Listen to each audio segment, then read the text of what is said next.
परमेश्वराची स्तुती असो. आजचा विषय आहे देवाचे वचन दिवा आहे. स्तोत्र संहिता 119 105 म्हणते, तुझे वचन माझ्या पायांसाठी दिवा आहे आणि माझ्या वाटेसाठी प्रकाश आहे.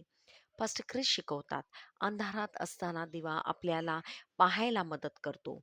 ते मार्ग दाखवण्यासाठी आपण दिवा पेटवतो.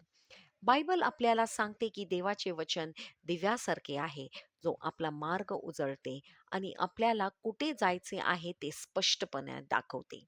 प्रभू येशू म्हणाला, मी जगाचा प्रकाश आहे.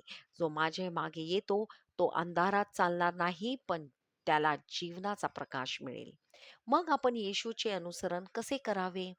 खूप सोपे आहे. देवाचे वचन वाचून आणि त्याच्याप्रमाणे आचरण करून.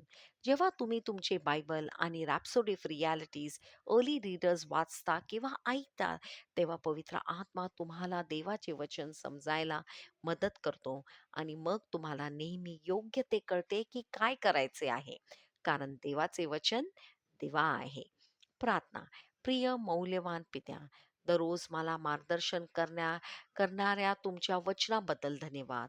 त्याच्याद्वारे मला नेहमी कळते की मी काय करायचे, कुठे जायचे आणि सर्व वेळा तुमच्यासाठी कसे जगायचे. येशूच्या नावात आमेन. धन्यवाद. तुमचा दिवस आनंदित जाओ.